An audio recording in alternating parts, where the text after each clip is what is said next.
notre démocratie est menacée.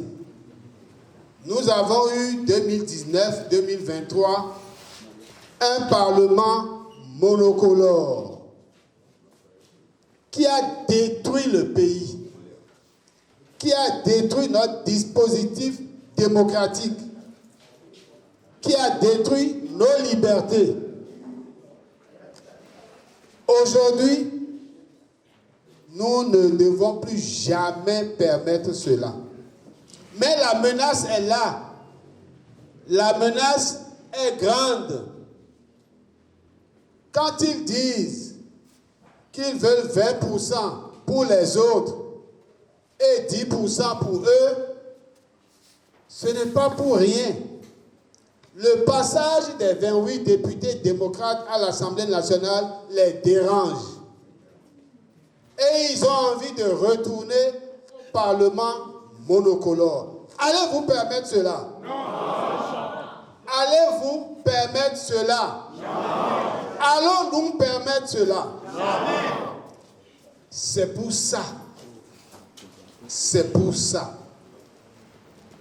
que nous devons accepter tous les sacrifices possibles. Je répète, tous les sacrifices possibles.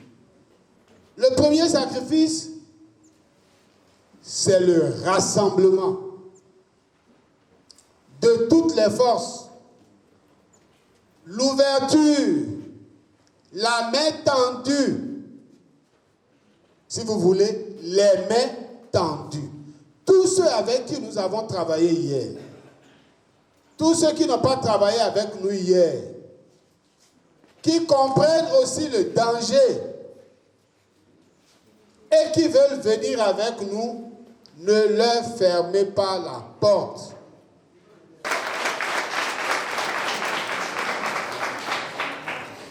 Ça veut dire que nous devons donner la priorité à la réussite collective, au succès collectif, au parti. C'est moi, c'est moi, c'est moi, c'est moi, c'est moi.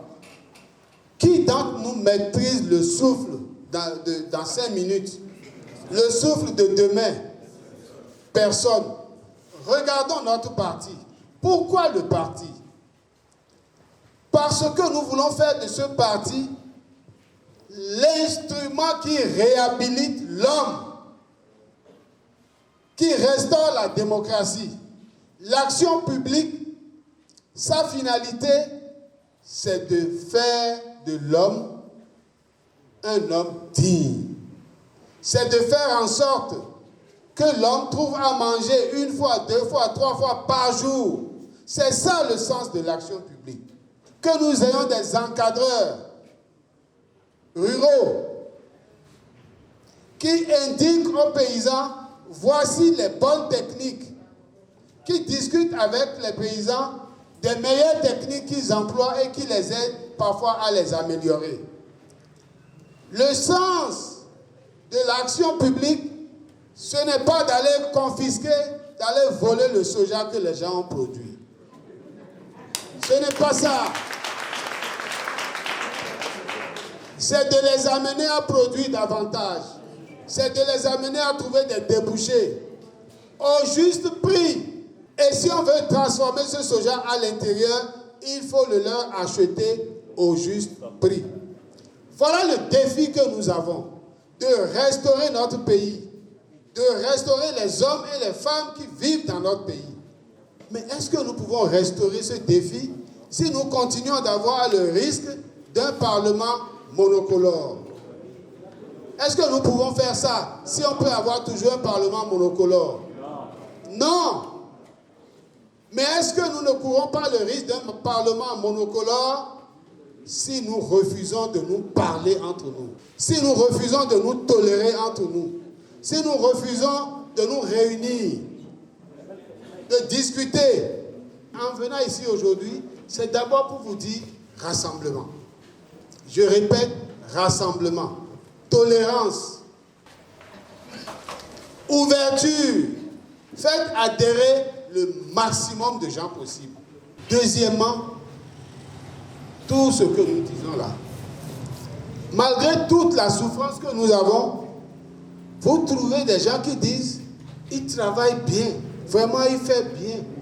Comme a dit le père Eric à Guénounon, nous n'allons pas passer notre temps à célébrer la beauté des pierres.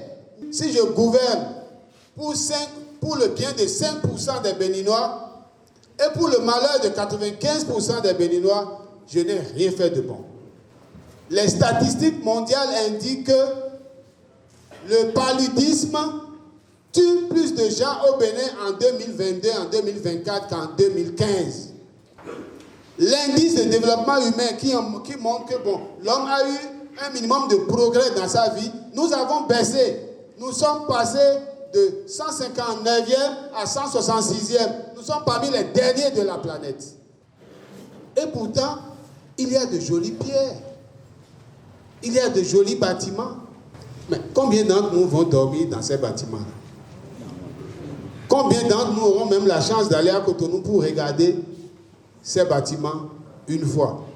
Il faut faire les bâtiments parce que c'est utile. Mais il faut aussi et surtout faire ce qu'il faut pour la grande majorité. Et c'est ça que nous devons expliquer à nos camarades et aux populations à la base. On n'a même pas besoin de leur expliquer ça, puisque elles vivent ça, ils vivent cela. Quelqu'un n'a pas mangé, tu lui dis qu'il est rassasié. Est-ce que tu as besoin de lui parler pour qu'il sache ce qu'il vit? C'est ça la question. C'est ça notre travail.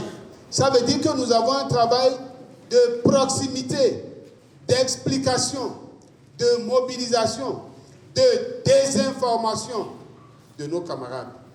Vous savez, il y a des gens qui sont recrutés sur les réseaux sociaux maintenant et à longueur de journée, ils disent vraiment, le gars là, c'est Dieu qui l'a envoyé. C'est un génie. Il a construit un bâtiment de 4 étages. Bon. Alors que Kelly a déjà fait plus que 4 étages ici.